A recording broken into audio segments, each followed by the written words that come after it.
Let's go to Melissa in St. Joe. Mo, what's up, Melissa? How we doing? Oh, not too shabby. How you doing? Same. Not too. I'm gonna start using it. Can I steal that from you? Not too shabby. Absolutely. Yes. All right. Not too shabby, Melissa. What's up? So I stumbled upon some information the other day that kind of now has me in a quandary. So What'd you stumble on? So I was looking online. I was showing one of my friends online where you can look up registered sex offenders and saw a familiar face. My daughter's best friend's dad is on this list. Oh, crap. Yeah, they're 7. Oh, gosh. And so I, of course, did some Googling, digging, and basically he was 22 talking online with what he thought was a 14-year-old girl that ended up being a cop. Yeah, so so went to meet like at the Wendy's or whatever and got busted.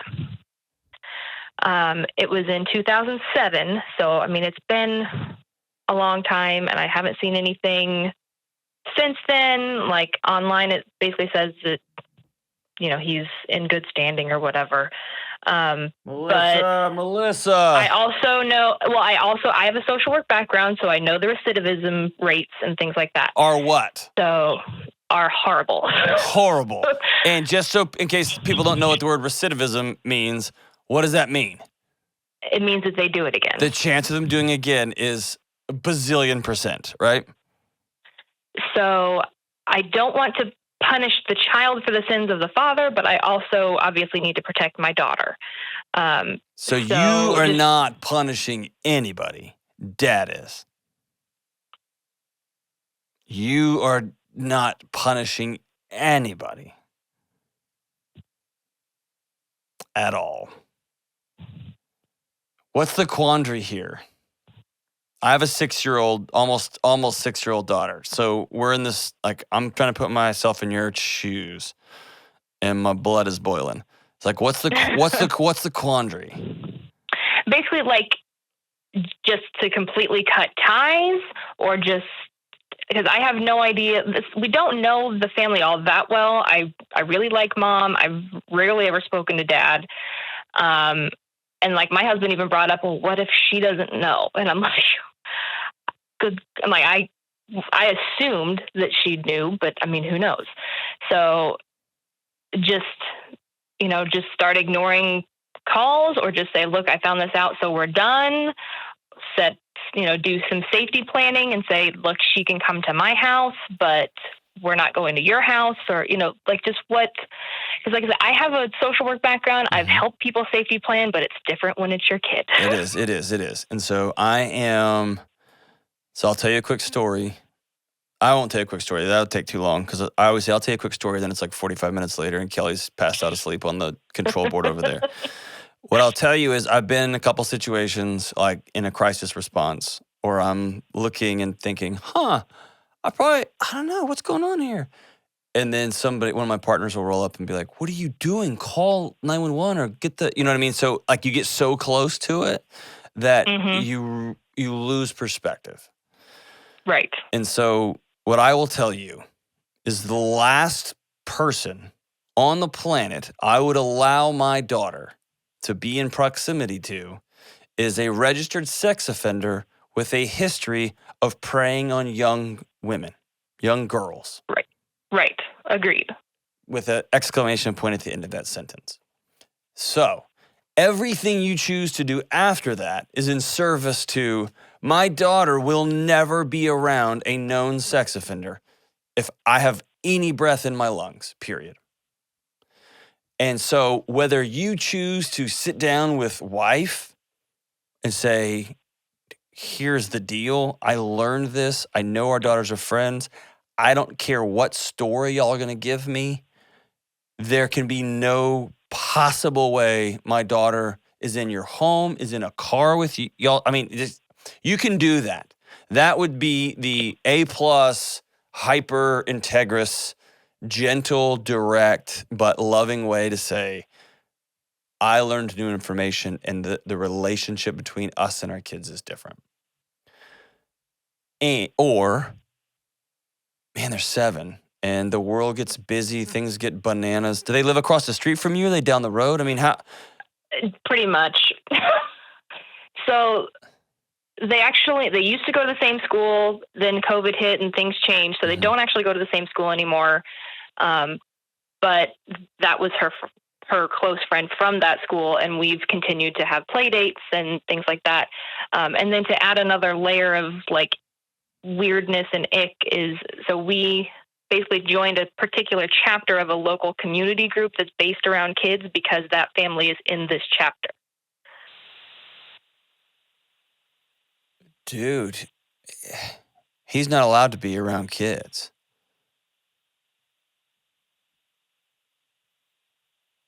So, yeah, I don't know what all the I'm telling you, stipulations are. he doesn't get to be around kids.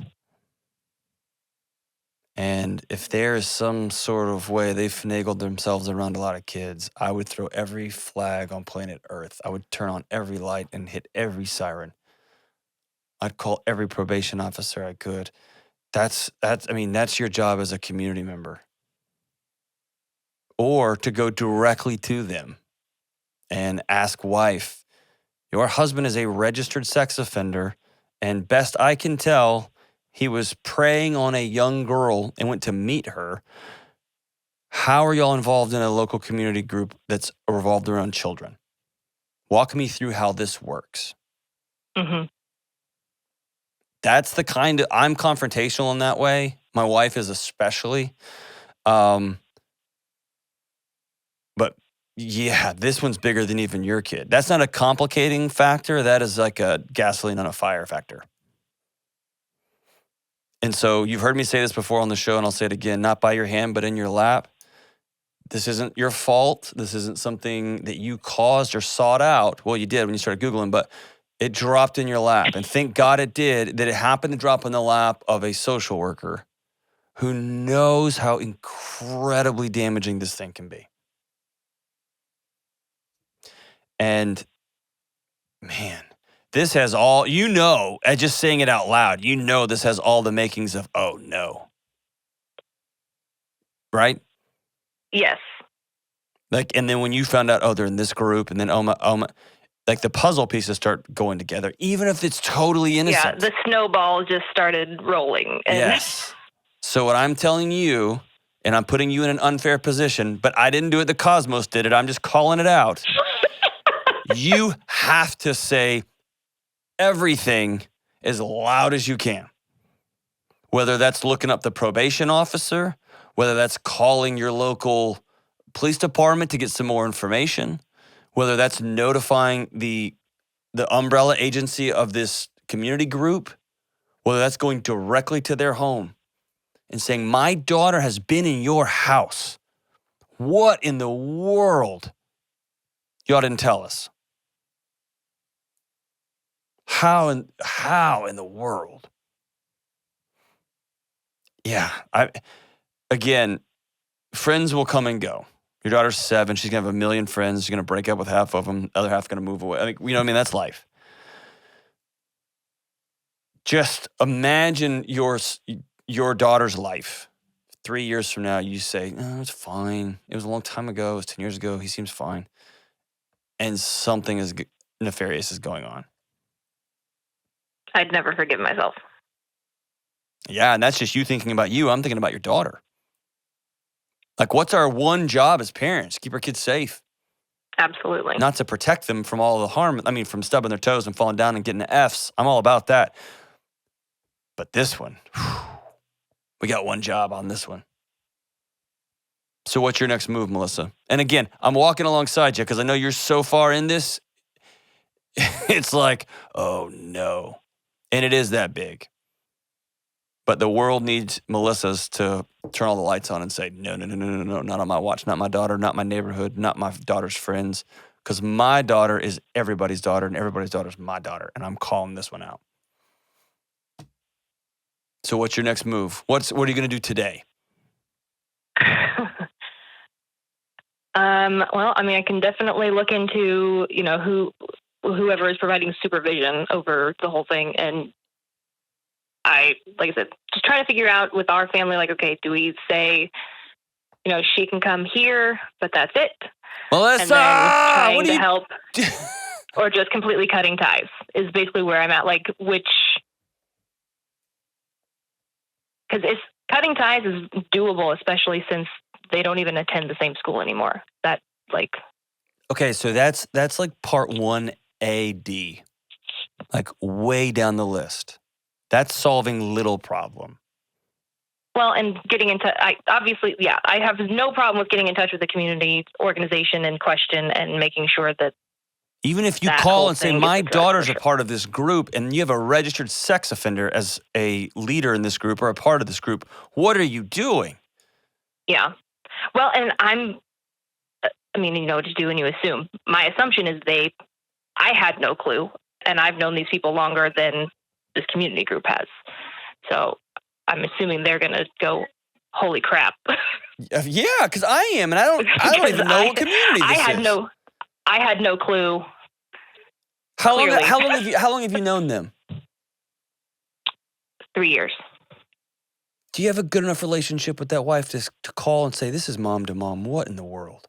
What the crap? Can you do that? I mean, I could do it. I don't know that I would, she's not a close friend by any stretch of the imagination. We text when we're getting the girls together, but that's about the extent of it. But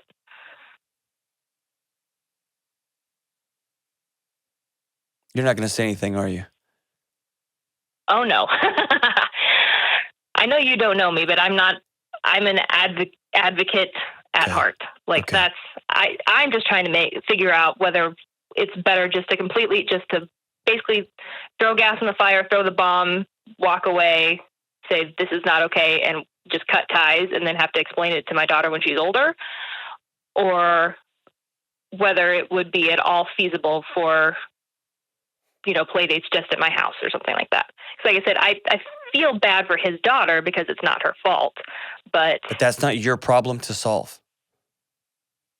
That's a bed that he created. Your job is not to create a fun environment for his daughter. That is a situation they're going to have to handle. You're trying to control too much. I feel bad for his daughter too. I'm brokenhearted for her. I am devastated for her. Because this is going to happen over and over in her life. Mm-hmm. That she's going to make close friends, and then it's going to get out, and then they're going to be a mess. I can't imagine they're allowed to have other kids at their house. And the day that I found this out, my daughter had spent basically the whole afternoon with their family on that, 2 days before that.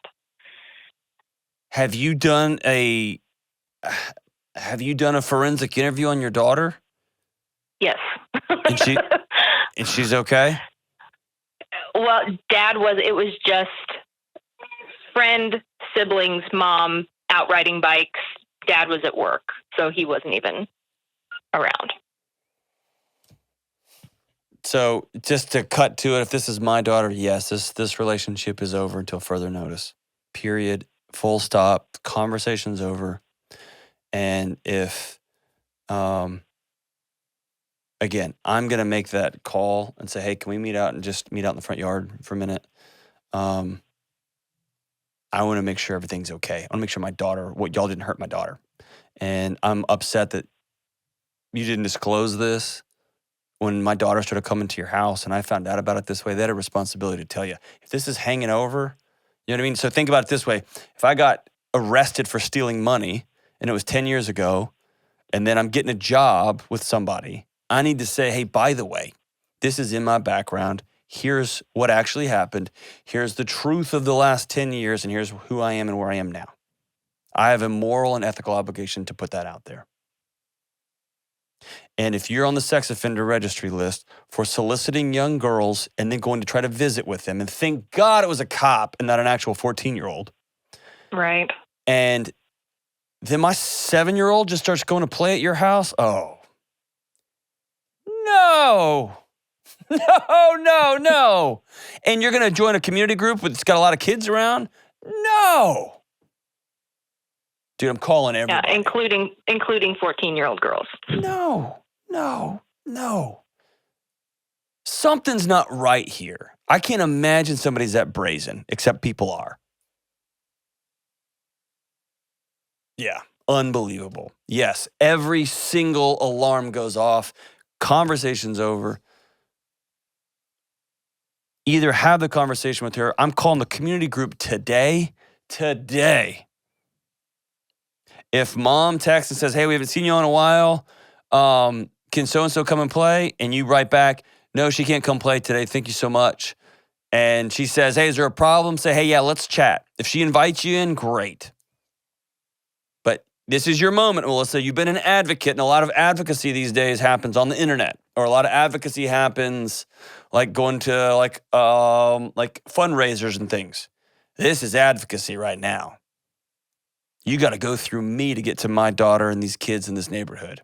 You got to go through me and my husband and my team and my profession.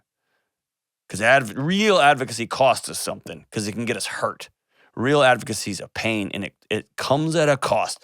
And this is your moment, Melissa, to stand up for your daughter, for all the daughters, and for God almighty, dude. Sheesh. Thanks for the call, Melissa. Do it. Hey, you owe us now. After you make your calls, I want you to let us know how it goes. Call back to the show and let us know. Man. Kelly, I'm having a good attitude, huh? I haven't said any bad words. I haven't walked off. We've said a few in here. We've said them for you. Holy smokes.